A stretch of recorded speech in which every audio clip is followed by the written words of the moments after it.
کیا آپ یا آپ کے گھر میں سے کوئی ایسا شخص ہے جس کی شادی میں رکاوٹ آ رہی ہو، کوشش کرنے کے باوجود رشتے طے نہیں پا رہے ہوں؟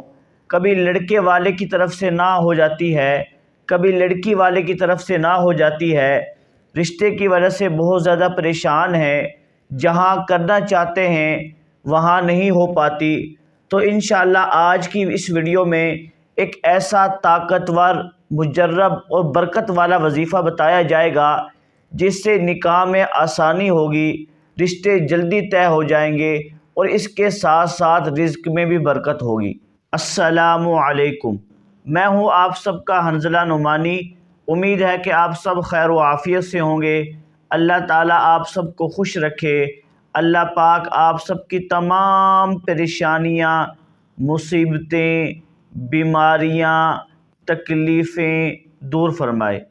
ایک مرتبہ سب سامعین آمین کہہ دیں کہ اللہ تعالیٰ ہماری ساری دعاؤں کو قبول فرمائے۔ دوستو، یہ وظیفہ بالکل جائز اور قرآن کی آیات سے لیا گیا ہے۔ اس عمل کو بزرگان دین نے بتایا ہے اور اس عمل کے حیرت انگیز نتائج دیکھنے کو ملے ہیں۔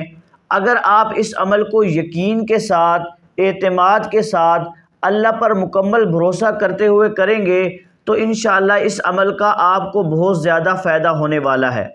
میرے دوستو، اللہ تعالیٰ نے ہر مشکل کا حل رکھا ہے، بس ہمیں صبر اور یقین کے ساتھ اس کے در پر جھکنا ہوگا۔ میرے پیارے بھائیوں اور بہنوں، نکاح ایک مقدس فریضہ ہے۔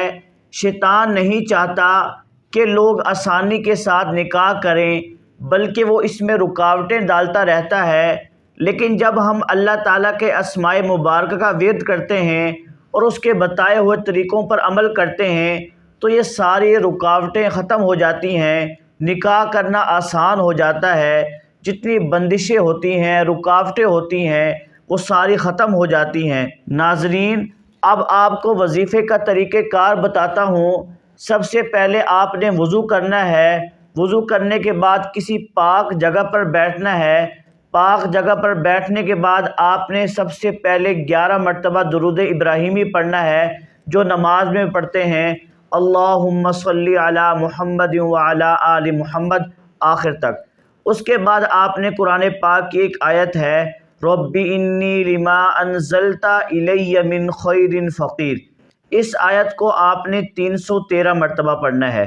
اس کے بعد آپ نے ایک سورت ہے، سورہ اخلاص، قل هو اللہ احد اللہ الصمد لم یلد ولم یولد ولم یکن لہ کفوا احد، اس سورت کو آپ نے 100 مرتبہ پڑھنا ہے۔ اس کے بعد پھر آپ نے 11 مرتبہ درود ابراہیمی پڑھنا ہے، یعنی اول آخر آپ نے 11 مرتبہ درود ابراہیمی پڑھنا ہے۔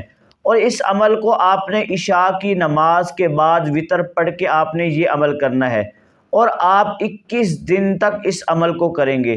انشاءاللہ 21 دن کے اندر آپ کا مسئلہ حل ہو جائے گا۔ ایک مرتبہ دوبارہ خلاصتاً بتا دیتا ہوں۔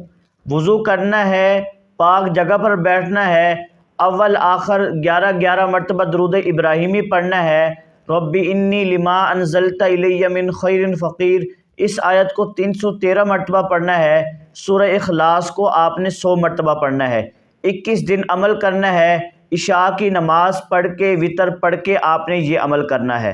تو جب آپ یہ عمل کریں گے تو انشاءاللہ اس کے فوائد آپ خود دیکھیں گے۔ دوستو، جب آپ یہ عمل شروع کریں تو آپ نے کچھ باتوں کا خیال رکھنا ہے۔ نمبر 1، آپ نے نمازوں کی پابندی کرنی ہے۔ نمبر 2، آپ نے حرام کھانے سے اور ناجائز کاموں سے بچنا ہے۔